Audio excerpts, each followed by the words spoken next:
Hey there, my friends. My name is Craig Howard. Today I'm going to show you something that I call the improved Prince Nymph.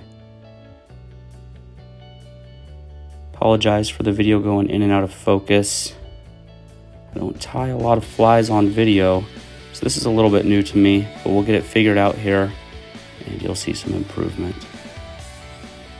So the Prince Nymph, kind of a basic fly. I don't want to call it basic because it's a great fly. I've had a lot of success with it, but very common. Something you can find at big box stores, pre-packaged. So I think that a lot of people maybe overlook it. And one of my favorite things about tying flies and fly fishing is making flies my own. Finding a cool fly and tweaking it and making it a little bit unique. So that was kind of what brought about the improved Prince Nymph.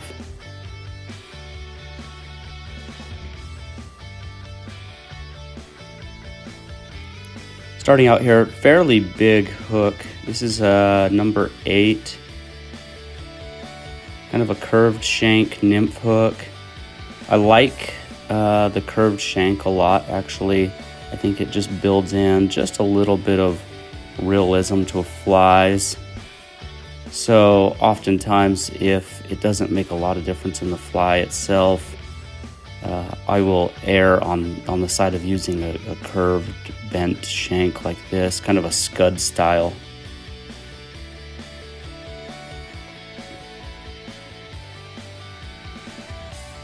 So right here, tying in some goose biots for the tail. These are brown. A lot of times on a Prince Nymph, that's tied with a little bit darker brown. I was just out of those and I have this lighter brown, but it'll still be just fine.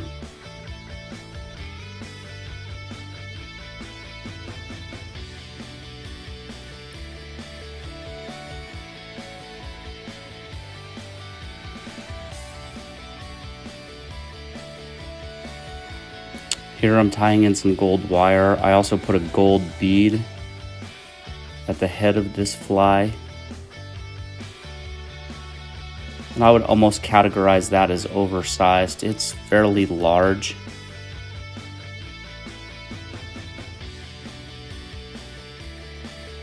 So that gold wire, I take care to make sure that it's on the very top of the hook shank, just to keep everything nice and even. Sometimes you can see lumps coming through the body of the fly. Not always, but it's just a little detail that can make a difference.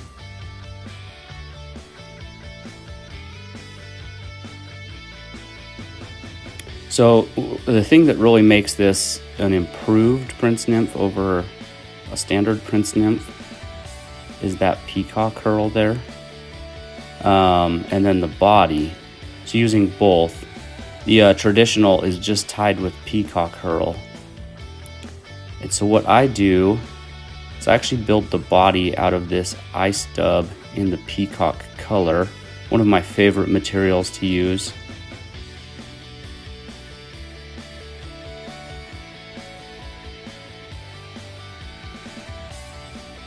When you're using dubbing, kind of the number one rule, very basic, but I'll say it right here, is just to go slow, apply a little bit of material at a time. It will always surprise you at how fast it clumps up. And so if you just use a little bit at a time, you're going to get a lot more control in shaping the body of your fly and keeping it looking nice and proportioned. So I've got those strips of peacock right there. I'm using 2. Actually, most of the time I use 1 strip. I don't know why I chose to use 2 right here. But I'm adding a ribbing to the body of this ice dub body with the actual peacock herl. And I twisted that on kind of the opposite direction that you normally do, because I'm going to put this gold wire over the top. And so that going the opposite direction is going to lock that peacock down. And so if you catch a bunch of fish, maybe you got a nice big brown trout with some teeth in its mouth, and he tears that peacock, the gold wire is actually going to hold it in place even if it's torn, and just make your fly last a little bit longer. Trim that off. If I use my scissors to trim wire, I try to cut real close to the hinge to preserve the tips of my scissors, to keep them sharper for finer material. Right there you see I grabbed my tweezers to kind of pinch the tag end of that gold wire down and roll it around the hook shank behind the bead there, laying it flat.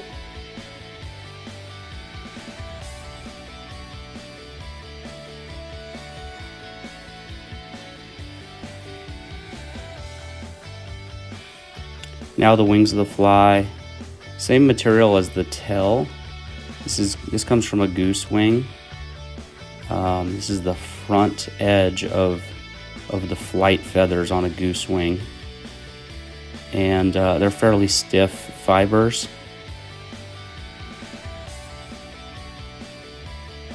Let me tell you, this is not, filming this right here is a little bit different than normal tying.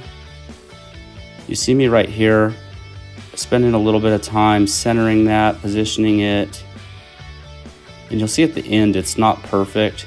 This is not the normal quality that I like to put out. It's just very difficult with a camera sitting right in front of me, and I'm trying to lean over the camera and also not shake the camera. And I should also say, this will still fish. I don't think a fish will care if those wings aren't lined up with the tail, or if both are lined up but not lined up with the fly body very well. I don't think a fish cares at all, but just as a matter of personal pride, those little attention to detail items really stand out in my mind. As I get the wings on right there, finish that off with a little bit more ice dub up to the bead. Finishes the body off nice, and then the way that dubbing sits up against the bead, it just makes the perfect little pile that you can tuck your thread in between it and the bead, and the thread just kind of disappears in there and looks like a really clean finish. You see me kind of tugging on that thread there. Kind of a key component to my style of fly tying is that I like to use as light of thread as I can get away with. And so I kind of know the tension that I can get away with. I tug on it up to that point, trying to cinch that knot down. A couple of whip finishes right here, and we're almost done. This is my improved Prince Nymph.